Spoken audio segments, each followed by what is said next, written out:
All right, everyone. We'll do chapters 15 and 16 right now, and I'm trying a new program. I'm trying Quick Time Player because I'm noticing that the other recording programs, my voice is off with the picture. So this one is chapter 15. It's called Finesse. I still haven't found closure, and I remember that Michael was going to ask his dad.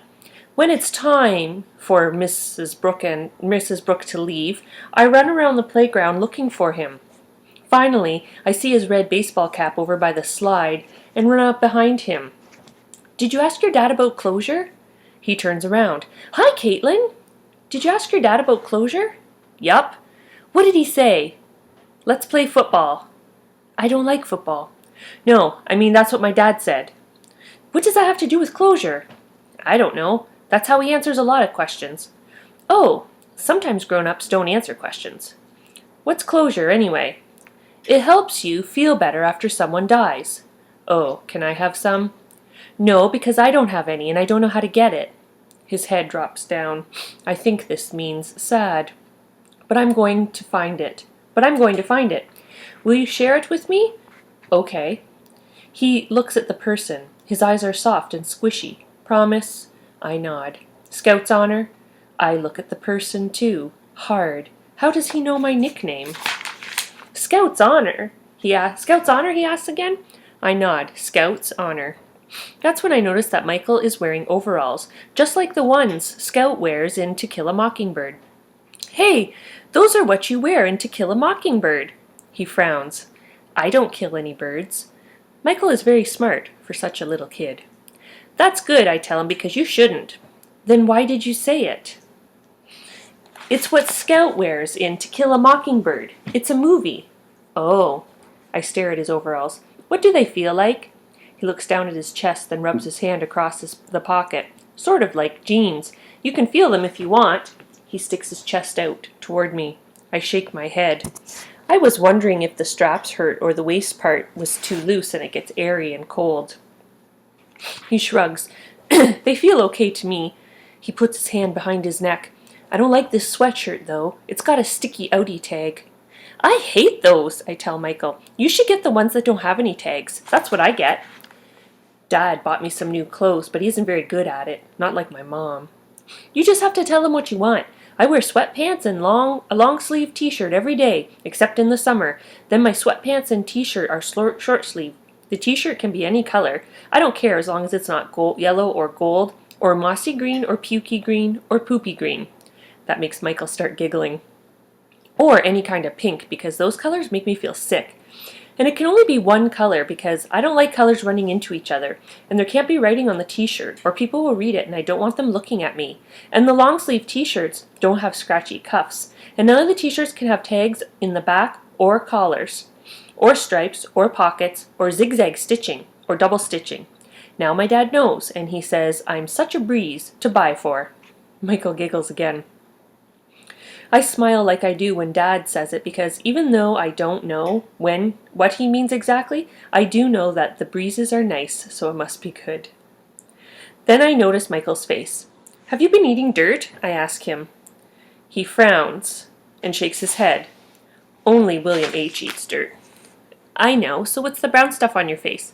He puts his hand on his face and rubs it around and looks at his fingers. "Frosting!" He grins and licks his fingers. "From the birthday cupcakes." "Is it your birthday?" "No, it's Shauna's. My birthday's in October, I think, or it's November." "Which one has Halloween in it?" "October. That's my favorite holiday."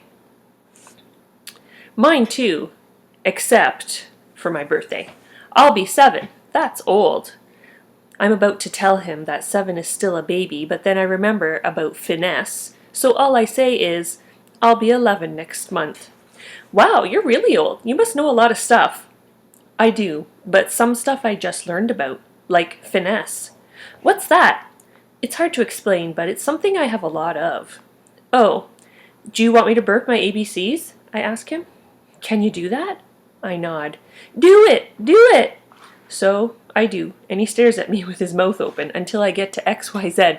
Then he falls on the ground giggling. "Can I get my friends and you to do it for them?" Is Josh one of your friends? He shakes his head, as I remember that it's second recess, so Josh is already inside. Okay, sure. I watch and see how he gets his friends. He touches them, but doesn't grab. He looks at the person, but he doesn't get into their personal space. He also calls out to some of his friends who are playing and pulls his hand toward his chest several times. Then he points at me and starts running toward me. And it's like his friends are tied to him with string because they run to him from all directions until they all end up in front of me. This is my friend Caitlin, Michael says. I feel proud to hear him say that. She can burp her ABCs. No way. Really? You can do that? Do it! And I do. They think I'm awesome. And we make other noises and roll our tongues and cross our eyes and wiggle our ears and hop in a circle, and before I know it the bell rings and they all run to the teacher. I feel like Snow White because now I have a bunch of little dwarf friends who love me. I may not know how Scout's overalls feel, but I think I know how Snow White's shoes feel because now I know why Snow White was happy. Number 16 is called The List. I'm back in Devon's room, staring up at Scout, carved into the wood, and seeing my special name makes me feel good. Devon said his favorite part in To Kill a Mockingbird is where Scout talks to the crowd of angry men and makes them go away. All she says is hi, and that she knows they're kids from school.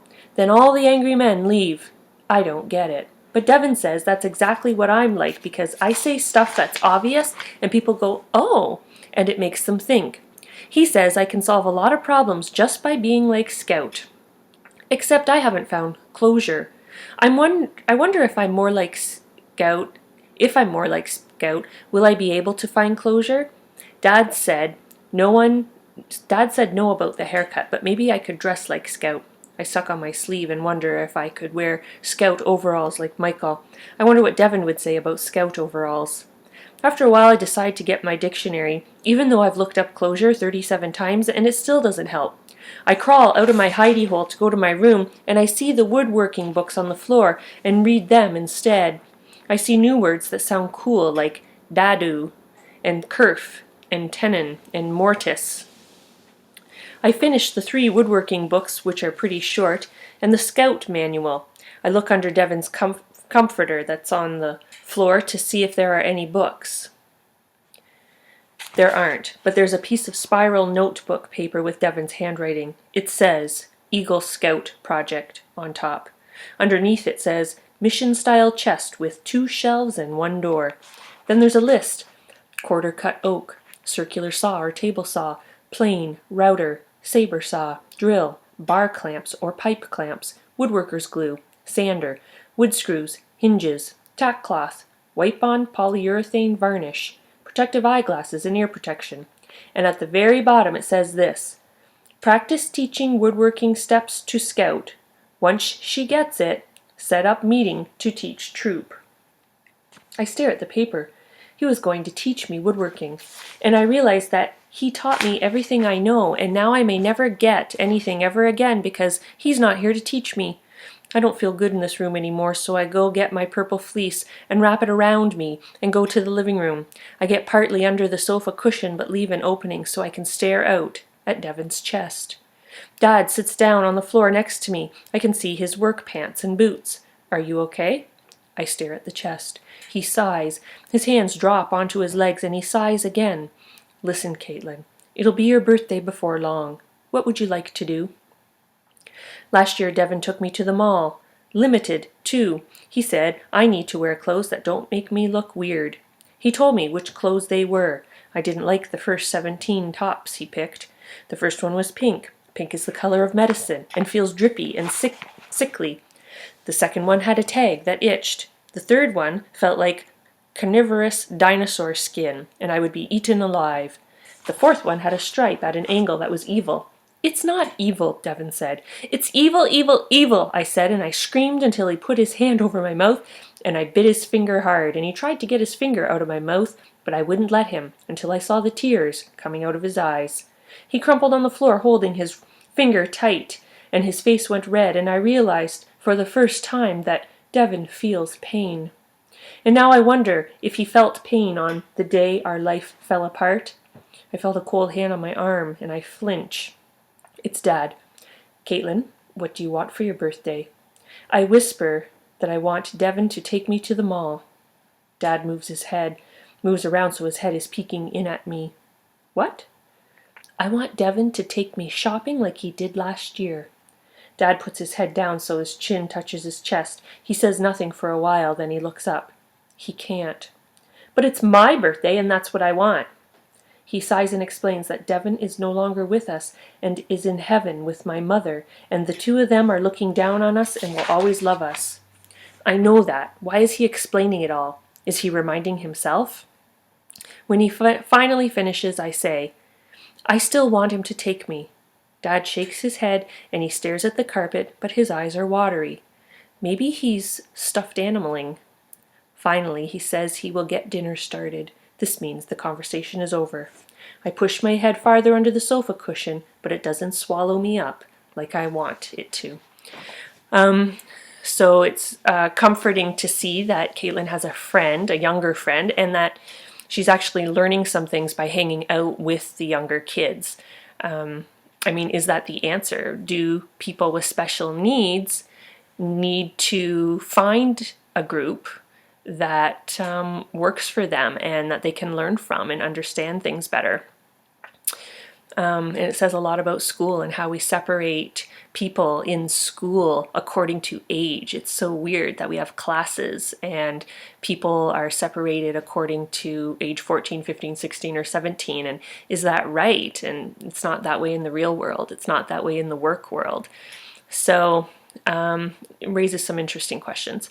And I also thought that perhaps I'd show you the movie To Kill a Mockingbird so that you would understand these references in the book to that book, and it's also a movie. It's a black and white movie, but I think you'd still enjoy it. It's about a couple of kids, and there's some danger in the movie, so I think you'd like it. So maybe I'll show you that as well, and we'll have to figure out something that we can do, some kind of assignment we can do for that.